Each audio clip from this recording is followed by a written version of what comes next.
Hello students, स्वागत है आप सभी का हमारे यूट्यूब चैनल आईसीटी लॉर्ड में।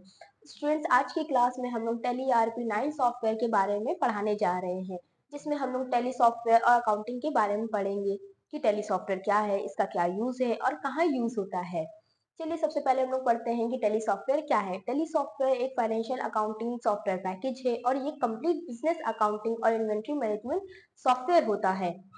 अब हम लोग पढ़ेंगे कि टैली सॉफ्टवेयर के बेनिफिट्स क्या होते हैं। टैली सॉफ्टवेयर के बहुत सारे बेनिफिट्स हैं। For example, profit and loss की रिपोर्ट इजीली निकालना, जो कि एक्यूरेट रिपोर्ट होती है, हम लोग टैली सॉफ्टवेयर से इजीली निकाल सकते हैं। टैली सॉफ्टवेयर से हम लोग बैलेंस शीट रेडी कर सकते हैं, जीएसटी रिपोर्ट निकाल सकते हैं। बिल्कुल अब हम लोग पढ़ेंगे टैली सॉफ्टवेयर का कहाँ यूज होता है। टैली सॉफ्टवेयर का यूज हर एक फील्ड में होता है। For example, hospital, college, bank, schools.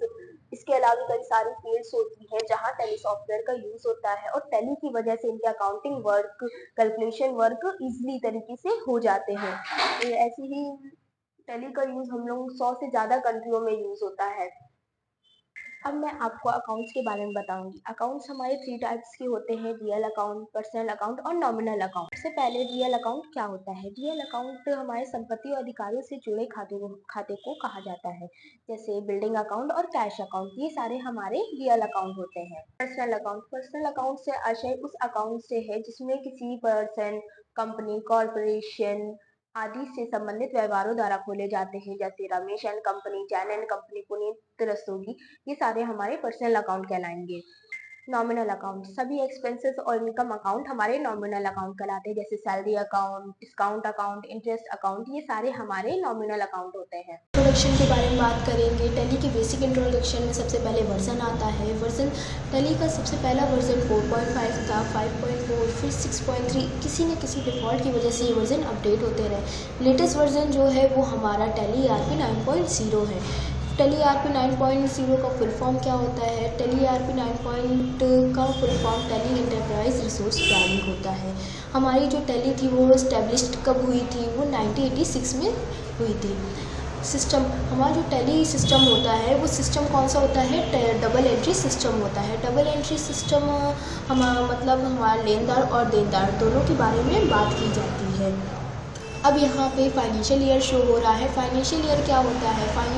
किसी भी कंपनी का फाइनेंशियल ईयर 1 अप्रैल से स्टार्ट होता है और 31 मार्च को ख़त्म होता है। और असेसमेंट ईयर हमारे फाइनेंशियल ईयर के आगे वाले साल को कहा जाता है। यहाँ देखिए लिखा होगा next year of financial year called assessment year. Financial year के आगे वाला साल हमारा असेसमेंट ईयर कहलाता है। फॉर एग्जांपल हम लोग यहाँ देख सकते हैं 1 अप्रैल 2021 से 31 मार्च 2022 हमारा फाइनेंशियल ईयर है, तो इसके आगे वाला साल हमारा असेसमेंट ईयर कहलाएगा। 1 अप्रैल 2022 टू 31 मार्च 2023 असेसमेंट ईयर, ये हमारा असेसमेंट ईयर कहलाएगा। अब यहाँ पे देखिए invoice, bill, voucher, cash memo, it is a proof of transaction. ये ट्रांजेक्शन के प्रूफ होते हैं हमारे। क्रेडिट अकाउंट क्या होता है? डेबिट अकाउंट हमारा इंक्रीज़ होता है और क्रेडिट अकाउंट हमारा डिक्रीज़ होता है। हम लोग को बस इतना समझना है कि जो अकाउंट बढ़े वो डेबिटर, जो अकाउंट घटे वो क्रेडिटर।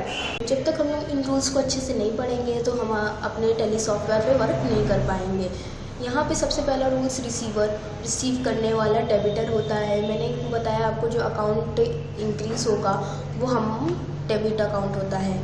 गिवर, देने वाला, क्रेडिटर होगा। कम्स इन, आना, हमारे पास कोई गुड्स बढ़ रहा है तो debtor. Goes out, creditor. Expenses and loss account, हमारा खर्चा है वो बढ़ रहा है तो वो डेबिटर। प्रॉफिट एंड गेन हमें हो रहा है तो क्रेडिटर होगा।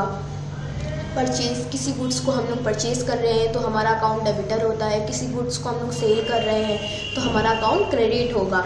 Discount paid debtor, discount receive creditor.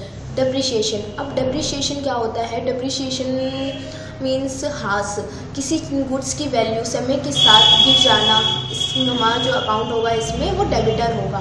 Appreciation इसका जस्ट अपोजिट होता है डेप्रिसिएशन के। किसी गुड्स की वैल्यू समय के साथ बढ़ जाना तो हमारा अकाउंट तब क्रेडिट होगा। परचेज रिटर्न, किसी गुड्स को हम लोगों ने परचेज़ किया है उसको हम लोग वापस कर रहे हैं तो हमारा अकाउंट डेबिटर हो जाएगा। सॉरी, यहाँ पे क्रेडिटर होगा, डेबिट लिखा हुआ है, ठीक है। सेल रिटर्न हमारे गुड्स सेल रिटर्न हमने जो गुड्स बेचे हैं वो हमारे पास रिटर्न हो रहे हैं, तो जो हमारा अकाउंट होगा वो डेबिटर होगा। इसको थोड़ा ध्यान से देखिएगा, यहाँ पे गलत है।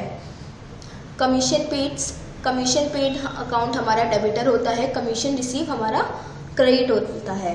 कमीशन के बारे में आज हम लोग इतना ही पढ़ेंगे। नेक्स्ट वीडियो में टैली सॉफ्टवेयर में हम लोग कंपनी कैसे क्रिएट करते हैं उसके बारे में पढ़ेंगे। अगर इस वीडियो में आपको किसी तरह का कोई डाउट हो तो कमेंट सेक्शन के थ्रू हमसे पूछ सकते हैं। आई होप आज की वीडियो आप लोगों को पसंद आई हो। अगर आपको ये वीडियो पसंद आई है तो लाइक, सब्सक्राइब, कमेंट करना ना भूलें। Thank you so much.